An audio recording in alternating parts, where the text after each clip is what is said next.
खलील नारे नमरूद से न रोया, वो बेटे की जुदाई पे रो दिया, वो बेटे को छोड़ते वक्त रो दिया। सोच तो सही, कैसे कह देते हो मेरा बाप प्यार नहीं करता? खुदा की कसम खा के कहता हूं, मंडी चले जाओ, मार्केट चले जाओ, जितने मजदूर थैले हाथ में लेके खड़े होते हैं ना, उनसे पूछना इस उम्र में क्या जरूरत थी इतनी गर्मी में काम करने की? सिर्फ यही कहेगा, बच्चों का पेट है, बच्चों के लिए आया हूं। बच्चों की जरूरतें माँ बाप को मौत तक ले जाती है, और औलाद कहती है क्या किया है मेरे बाप ने, क्या किया है मेरे बाप ने? खुदा की कसम, अगर तेरे हलक में हराम का लुकमा नहीं जाने दिया है तो सबसे बड़ा एहसान किया है तेरे बाप ने, बहुत बड़ा एहसान किया। और मैं ज्यादातर नौजवान बेटे आपसे गुजारिश कर जाऊं, आप ही के रामपुर से एक दिन फोन आया, कहा गया कि मौलाना हमारे अब्बा को समझाइए। मैंने कहा बात क्या? उसने कहा रिश्ते नहीं हो रहे हमारे। मैंने कहा वजह? उसने कहा वजह यह है कि जो भी रिश्ता करने आता है वो ये पूछता है कि तुम्हारा बाप क्या करता है, या मेरे बाप से पूछता आप क्या करते। तो जब वो कहते हैं हम रिक्शा चलाते, तो रिश्ते करने वाले लौट के चले जाते। तो उसने कहा हमें गैरत आ रही है, हमारा बाप रिक्शा चला रहा है। मैंने कहा ठंडे दिमाग से सोच, शाम को तेरा बाप आता है तो कपड़े पसीने में भीगे होंगे। कहा हाँ। तो मैंने कहा उसके तलवे चूमा कर, वो पसीना बहा के कमा के लाता है, किसी का खून बहा के कमा के नहीं लाता है। हमारी दुनिया को हो क्या गया है? हमें करोड़पति चाहिए, चाहे दलाल हो, रिश्वतखोर हो, ब्याज लेने वाला हो, हराम की दौलत इकट्ठे करने वाला हो। ये चार चांद कब तक? जब तक मौत नहीं आ रही।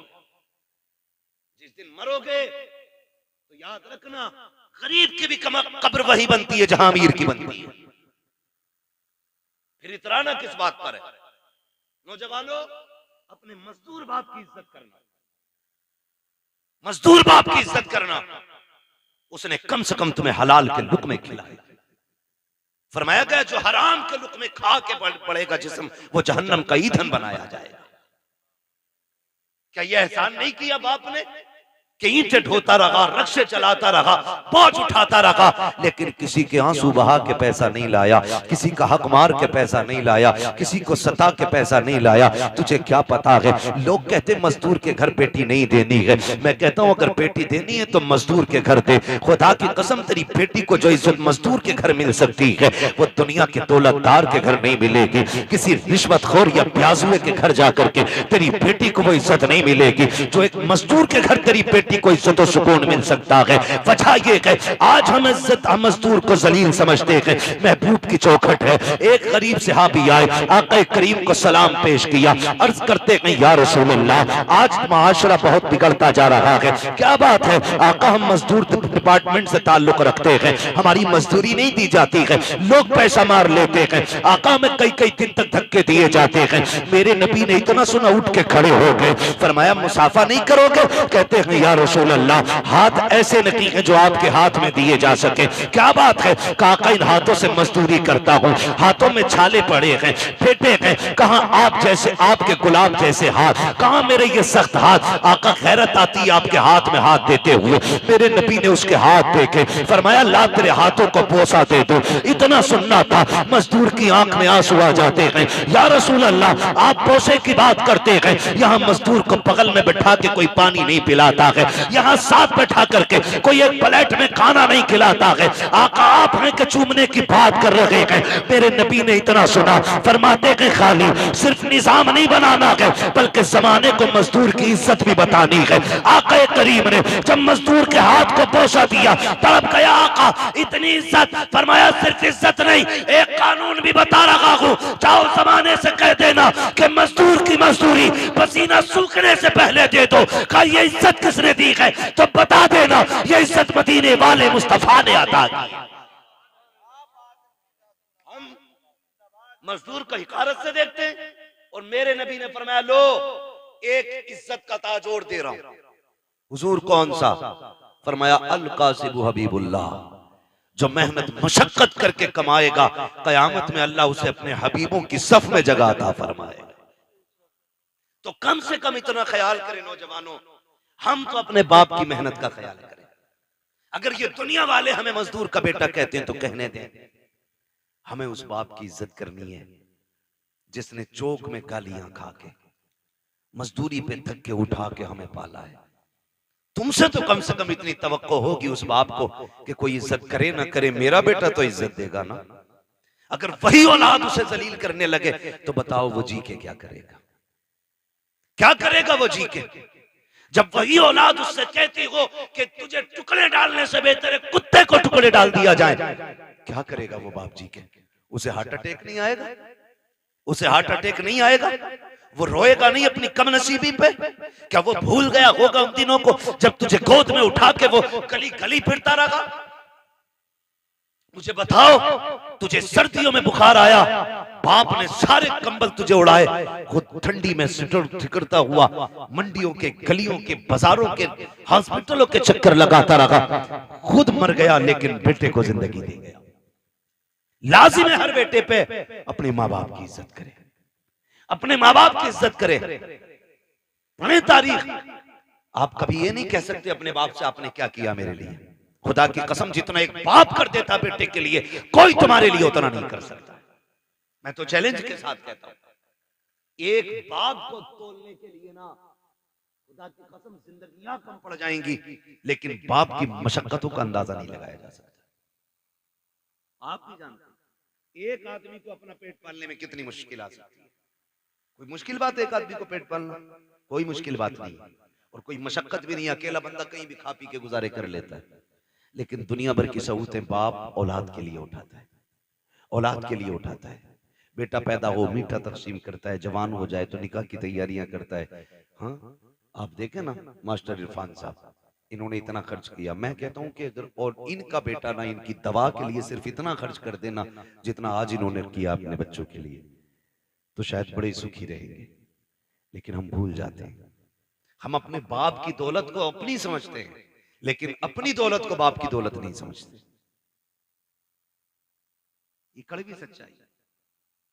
जो बाप कमाता रहा है, तुम अपनी मर्जी से फर यारों में उड़ाते रहे, फर उड़ाते रहे। अब्बा आज मेरा बर्थडे है, अब्बा आज मैं पास हूं, यारों को पार्टी देनी है। वो कैसे कमा के लाता रहा उसने तुमसे नहीं बताया। जो तुम मांगते रहे वो देता रहा। उसने बुढ़ापे में इतना कहा था, बेटे खांसी बढ़ गई है, एक सिरप चाहिए। तुमने मुंह बिगाड़ के कहा, तुम्हारे खर्चे उठाऊं या औलाद के खर्चे उठाऊं? लोग कहते हैं बाप उस दिन मरा जिस दिन सांसें रुकी। मैं कहता हूं नहीं, ये तो उस दिन मर गया था जिस दिन बेटे ने हाथ रोक लिया था, उसी दिन बाप मर गया था। खुदारा बदलो अपने आप को, अपने बाप की इज्जत किया करो। और दुनिया में तुम्हारे बाप को कोई इज्जत नहीं देता, तुम इज्जत दे के बताओ कि तू किसी की नजर में जलील होगा, लेकिन मेरी नजर में तेरी इज्जत एक बादशाह से ज्यादा है। ये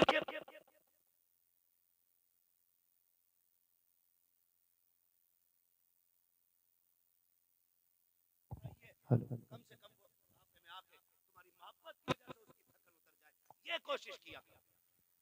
अक्सर नौजवान मेरे सामने बैठे, अल्लाह करे हर नौजवान अपने बाप की इज्जत करने लग जाए, बाप की इज्जत करने लग जाए। हम तो ये सोचते हैं ना, ये सोचते हैं ना जो भी कमाया वो हमारा है, हमारे बाप का कुछ नहीं है। नहीं, ख्याल करो यार, ख्याल करो।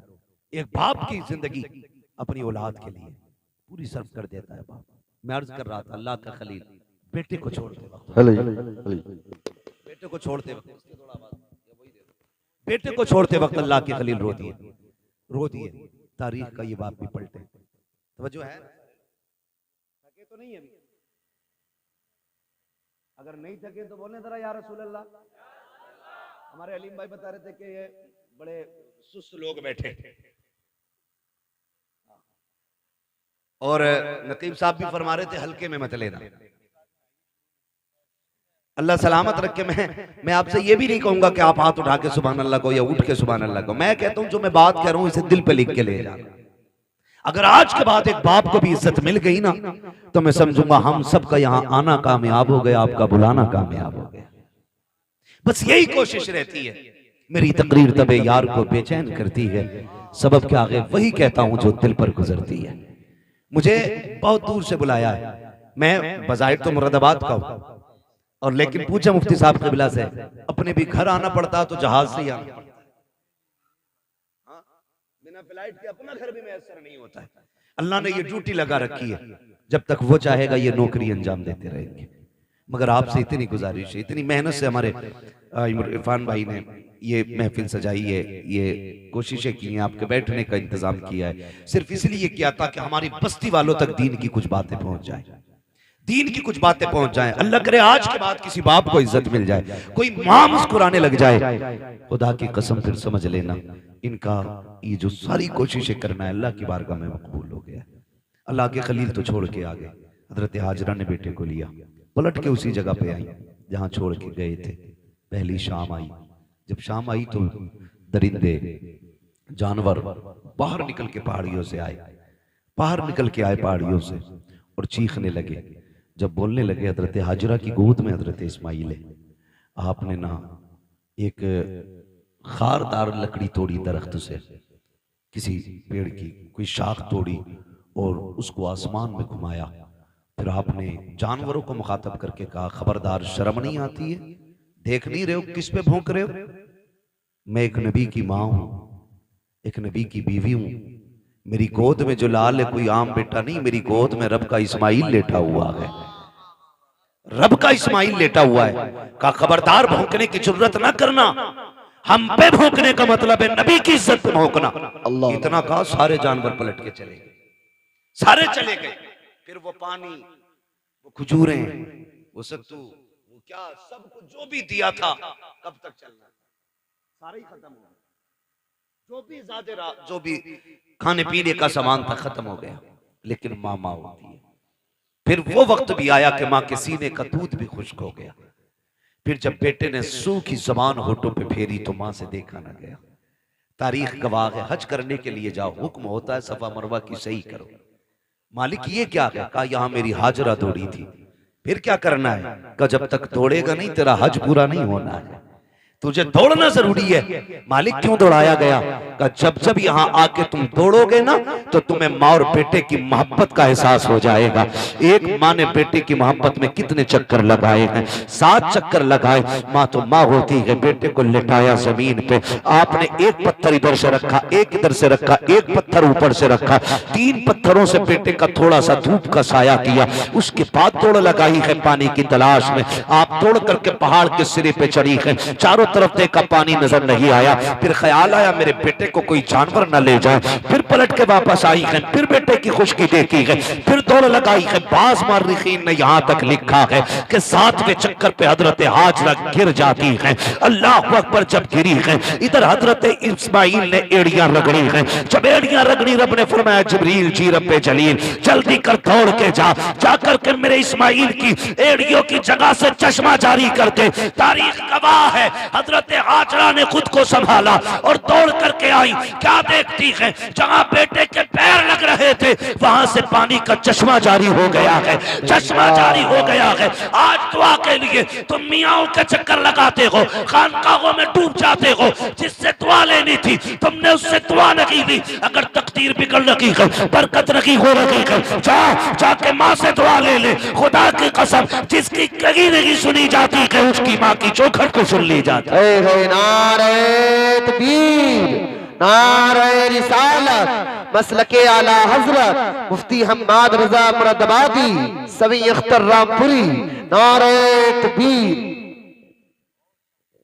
मुफ्ती साहब फरमा रहे हैं भाई ये लोग सुन रहे हैं, तो मैं तो ये समझता हूं कि अगर दिल हुजूर से लग जाए तो फिर महफिलों से लोग उठा नहीं करते। वाह वाह वाह, बहुत। हाँ, और अगर महफिल में दिल लगने लग जाए तो समझें कि हुजूर की नजर करम हो गई है, हुजूर की नजर करम हो गई है। हुजूर आपकी तरफ नजर करम फरमा चुके हैं। बस मैं आपसे इतनी गुजारिश करूंगा, फरमाया गया या अय्युहल्लज़ीना आमनू उदखुलू फिस्सिल्मी काफ़ा, ए ईमान वालों पूरे पूरे इस्लाम में दाखिल हो जाओ, पूरे पूरे दाखिल हो जाओ। अल्लाह तौफीक दे। कुर्बानी आ रही है तो सारे लोग कोशिश करें, कुर्बानी करें। जिन पर वाजिब है करेंगे इंशाअल्लाह, जिन पर वाजिब है करेंगे इंशाअल्लाह। उम्मीद है जितने नौजवान बैठे हैं जो भी साहिब निसाब होंगे इंशाअल्लाह वो कुर्बानी जरूर करेंगे। हाँ, अल्लाह ताला हमें अपनी सच्ची मोहब्बत अता फरमाए। और थोड़ा सा ख्याल करें, एक पैगाम आखिर में चलते चलते मैं ये भी दे दूं। मेरे भाई कोशिश ये करनी है, कुर्बानी अक्सर और बेशतर हम लोगों के यहाँ होती है होता क्या है कि हम अक्सर उनके घर गोश्त भेजते हैं जिनके घर से हमारे घर गोश्त आता है ना? उनके घर गोश्त भेजते हैं ज्यादातर जिनके घर से हमारे घर आता है। यानी जिनके घर से हमारे घर गोश्त नहीं आता उनके घर हम गोश्त नहीं भेजते। और बात बताऊं अगली, बुरा ना मानिएगा, मैंने पहले ही कहा था, वही कहता हूं जो दिल पर गुजरती है। अगर किसी बंदे ने एक बड़े का कुर्बानी की और एक बकरे की कुर्बानी की, तो कमजोर लोगों में बड़े की बोटियां भेजी जाती हैं और बड़े लोगों में छोटे की बोटी भेजी जाती है। यही होता है ना? हाँ, कहेंगे भी नहीं हाँ, क्योंकि शर्म आती है। मैं तो ये नहीं कह रहा कि आप करते, लेकिन होता है कुछ जगह पे ऐसा। मैं आपसे ये कहूंगा यार, वो भाई अल्लाह तौफीक दे। तो पहली बात तो ये कि 4-4 बोटियां बांटने का रिवाज है, 8-8 बोटी बांट रहे हैं, कम से कम इतनी तो दो जो कम से कम एक वक्त का खाना हो जाए किसी के घर का। कुछ जगहों पे तो हजरत मसला ये है कि बकरीद के गोश्त से मुहर्रम का हलीम बनाते हैं। ये कंडीशन हमारी कौम की है। कुर्बानी के बाद ऐसा फ्रिज में पैक करते हैं कि मुहर्रम की 9 तारीख को ही निकलता। बड़े सनीचर लोग हैं भाई। डॉक्टर से पूछो तो गोश्त जितना बासी होता जाएगा ना, उतनी बीमारियां उसमें बढ़ती चली जाती हैं, और दही जितना बासी होता जाएगा उतना मुफीद होता जाता है। कई बार तो खा खा के लोग बीमार हो जाते हैं। मैं तो कहता हूं कुर्बानी की बरकत है, वरना लोग मर जाएंगे इसे खा के। कितना वक्त रह जाता है कुर्बानी से मुहर्रम तक का? 1 महीना ना, 30 दिन कुछ थोड़ा थोड़ा निकाल के खाते रहते। अल्लाह पे भरोसा रखो यार, जो आज दे रहा है वही आपको कल भी देगा। बोलो देगा क्या नहीं? अच्छा, आपने देखा होगा कि ये जो परिंदे उड़ते हैं रोज सुबह सुबह, शाम को जब आते हैं, कुछ बचा के लाते हैं या खाली खा के आ जाते हैं? क्या करके आते? बोल सकते हैं तो बोले सर, अल्लाह ने ज़बान दी है तो। खा के आ जाते हैं ना, रख के तो नहीं लाते।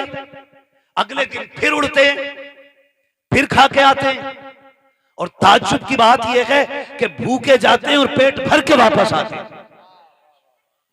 इनका कोई खेत है, बिजनेस, मंडी? अच्छा, इतनी तपिश, इतनी गर्मी है अभी कि हर जगह पानी भी मैसर नहीं है। आदमी को 24 घंटे पानी ना मिले पागल हो जाए। जंगलों में पानी नहीं, लेकिन परिंदे फिर भी जिंदा हैं। फिर वो जिंदा कैसे? पानी कौन देता है? अल्लाह देता है ना। वो रोज खा के उड़ के आ जाते हैं, छोड़ के नहीं आते, क्योंकि उनका भरोसा ये है कि हमें रब देने वाला है। क्या बात है, बहुत अच्छा है। रब देने वाला है। जानवरों का भरोसा अल्लाह पर है, इंसान 1 महीने के लिए रख के पड़ा।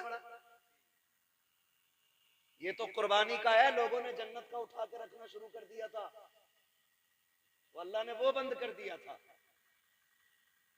आपको अल्लाह ने अगर दिया है तो फ्रिज में ना भर।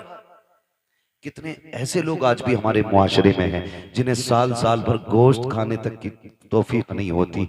वजह इतनी ये है कि कंजूस नहीं है, कमजोर लोग हैं, मजदूर लोग हैं, महंगाई ने कमर तोड़ दी है। किसी के आगे बेटियां जवान है, किसी के घर में बेटे परेशान है, किसी को बीमारी ने घेर रखा है, कोई मुसीबत में है, कोई आजमाइशों में है, कोई बीमारियों में है। इस वजह से कितने लोग गोश्त नहीं खा पाते हैं। अल्लाह ने तुझे तौफीक दी है। ओ यार, अगर तूने बकरे की कुर्बानी की है, अमीर तो 8वें दिन 10वें दिन बकरा खा ही लेता है। कभी उस गरीब के घर भी बकरे का गोश्त भेज दिया करो, जिसके बच्चे बाप से कहते हैं बकरे का गोश्त हमने नहीं खाया है, कभी हमको भी बकरे का गोश्त खिलाया जाए। कई बार मजदूर गरीब मंडी गया है, कई बार दुकान जाकर के लौट आया है, का बेटे गया तो था 700-800 का रेट था, इतनी तो तेरे बाप की मजदूरी भी लगी है, जितने का गोश्त था ये सोच करके बाप लौट आता है। तुम्हें रब ने अगर तौफीक दी है, अगर तुमने छोटे की कुर्बानी की है अल्लाह की रजा के लिए, कभी उन गरीबों के घर दे दो जिनके यहाँ कभी गोश्त नहीं गया है, खुदा की कसम खा के कहता हूँ, तूने 4 बोटी अगर अमीर के लिए दी है, चर्चों के लिए दी है,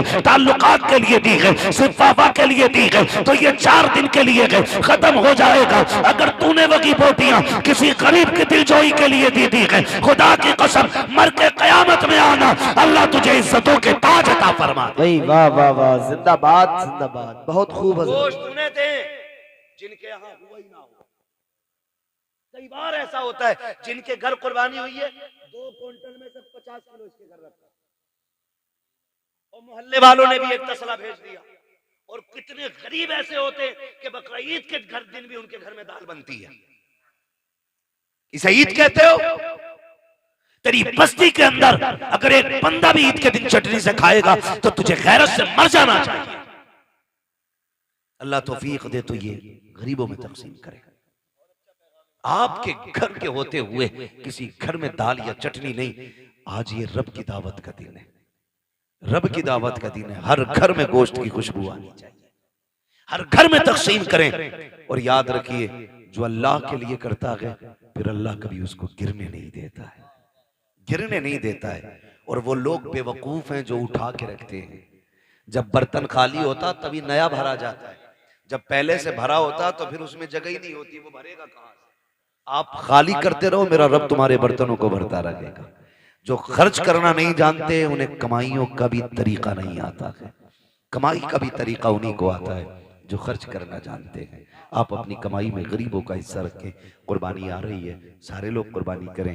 अल्लाह तौफीक दे, अपने बच्चों को दीन की तालीम दे। जिस तरह हमारे इरफान भाई ने अपने बेटों के अकीक़े की खुशी में, बेटियों की खुशी में माशाल्लाह खुश नसीब है। फरमाया गया अल्लाह जिसे 3 बेटियां दे और वो पाल पोस के उन्हें इज्जत से रुखसत कर ले, हुजूर ने फरमाया वो बंदा जन्नती होता है, वो बंदा जन्नती होता है। और फिर अल्लाह ने 3 बेटियां दी हैं, मुज्दा मुकम्मल है। यहाँ तक कि 2 बेटियों के लिए भी खुशखबरी है, 1 बेटी वाले के लिए भी खुशखबरी है। लेकिन सबसे पहले 3 का तज़किरा आया था। अल्लाह ने 3 बेटियां दी हैं, 1 बेटा दिया है। अल्लाह आपको भी बेटी बेटा देना। तो मैं तो ये कहता हूँ कि बेटी पे भी उतनी खुशी किया करो जितने बेटे की पैदाइश पे खुशी करते हो। इसलिए कि याद रखना, कभी कभी बेटे वो काम नहीं करते जो बेटियां काम कर जाया करती हैं। और बेटियों की मोहब्बत बाप से हमेशा जुदा होती है। बेटी के प्यार को बेटों का प्यार नहीं लगा करता है।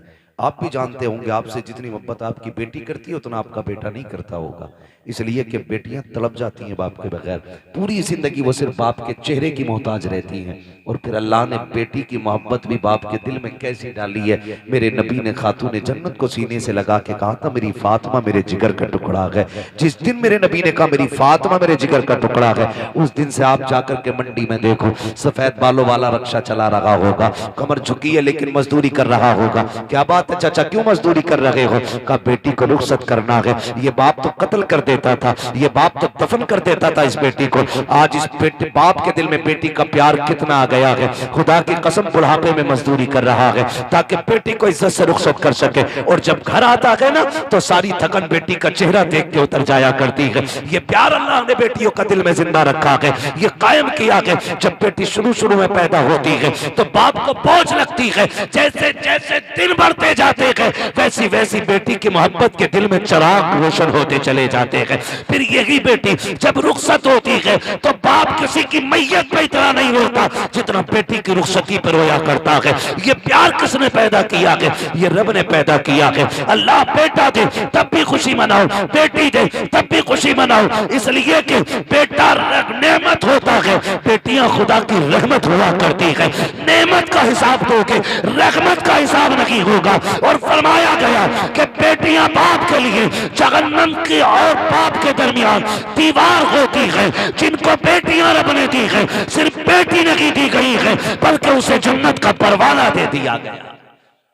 अल्लाह हमें बेटियों की इज्जत करने की तौफीक अता फरमाए, बेटियों से प्यार करने की तौफीक अता फरमाए। हम अपने बेटे बेटियों की खुशी में इसी तरह की महफिलें आबाद करते रहें। बस जो हुए गलत उनको माफ फरमाए रब्बे कायनात। जिंदगी ने दिया साथ, फिर होगी मुलाकात, चमन रहा फूल खिलेंगे, जिंदगी रही फिर मिलेंगे। मुसाफिर हम भी, मुसाफिर तुम भी, किसी मोड़ पर फिर मुलाकात होगी। फकीरान आए सदा कर चले, सदा खुश रहो ये दुआ कर चले। सारे लोग कलमा शरीफ पढ़ लीजिए, ला इलाहा इल्लल्लाहु मुहम्मदुर रसूलुल्लाह। मेरी सारी बातें याद रखेंगे, माँ बाप की इज्जत करेंगे इंशाल्लाह। सारे बोले इंशाल्लाह और जोर से। अपनी जिंदगी में अपने बाप को दुख नहीं होने देना है। कोई हमारे बाप को इज्जत दे ना दे, हम अपने बाप को इज्जत देंगे। दुनिया कितना भी नीचा समझे, लेकिन हम अपने बाप को यह एहसास दिलाएंगे कि हम अपने बाप को एक बादशाह से ज्यादा इज्जत देते हैं। हमारी जिंदगी में हमारे बाप का वो वकार है जो बादशाह का वकार रियाया की नजर में होता, ये हमें एहसास दिलाना है और अपने बाप की खिदमत करनी है। अगर उनकी जिंदगी आपको मिल गई है तो आप खुशनसीब होंगे अगर उनकी खिदमत करके जन्नती हो जाए। आपकी कमाई अगर बाप पे लग रही है तो आप नसीब वाले हैं। किसी की कमाई कुत्तों पे लगती है, किसी की कमाई मुकदमों में लगती है, किसी की कमाई झगड़ों में लगती है, किसी की कमाई बीमारियों में लग जाती है। नसीब वाले हैं जिनकी कमाई माँ बाप के काम आ जाया करती है। अपनी कमाई का हिस्सा अपने माँ बाप पे खर्च कीजिएगा। दूसरी बात मैंने कही थी, कुर्बानी आ रही है, जिन पे कुर्बानी वाजिब है वो सारे लोग कुर्बानियां करें। तीसरी बात एक और ये भी कही मैंने कि खुदारा अपने दुश्मनों को माफ करने का हौसला पैदा करें। अगर आजमाइशें हों अल्लाह की तरफ से, कोशिश ये करें कि हम इस आजमाइश में मुकम्मल उतरेंगे। मुसीबत आए सब्र करना है, अल्लाह इज्जतें दे शुक्र करना है। शुक्र करने के तरीके ये होते हैं, अल्लाह ने दौलत दी है तो अल्लाह का जिक्र किया जाए, अल्लाह को राजी किया। ये नहीं कि प्रधान के बेटे पे दौलत आ गई तो वो डीजे न बजा रहा है, लड़कियां नचा रहा है ला करके। ये कोई कमाल नहीं है। मौत आनी है, मौत आनी है, सबको मरना है। पैसा तो अगर बात की जाए तो सभी पे होता है, लेकिन सबकी दौलत दौलत उस्मानी नहीं होती है। दौलत उस्मानी वो होती है जो अल्लाह और उसके रसूल के नाम पे खर्च की जाती है। अल्लाह और उसके रसूल के नाम पे जो दौलत खर्च की जाती है, तो कोशिश ये करें हम अपनी कमाई को हराम जगह नहीं हलाल जगह खर्च करेंगे। करेंगे ना इंशाल्लाह। ऐसे सारे नौजवान वादा करते हैं इंशाल्लाह माँ बाप की इज्जत करेंगे, रिश्तों का ख्याल करेंगे। याद रखिएगा मैंने कहा जैसे इरफान भाई ने आज अपने बच्चों की खुशी मनाई है ना, हमारे बाप ने भी हमारी विलादत की खुशी मनाई होगी। इतनी खुश हुए होंगे वो, बल्कि इनसे भी ज्यादा खुश हुए होंगे। हर कोई यही अपने बारे में तसव्वुर करे, तो कोशिश ये करें हमें अपने माँ बाप को दुख नहीं देना है। कुर्बानी में जब गोश्त की बारी आए तो तकसीम करना है, दो दो बोटियां नहीं, कम से कम इतना देना है कि किसी के एक घर की किसी दिन की हंडिया हो जाए। कभी कभी ना तो किसी के लड्डू किसी के घर की मुसीबत बन जाते है ना। किसी मोहल्ले में बेटा पैदा हुआ किसी के, तो 2 लड्डू भेज दिए, तो घर में बच्चे 4, लड्डू 2। या तो इस हिसाब से लड्डू दिया करो जितने मेंबर हैं उतने दे दो।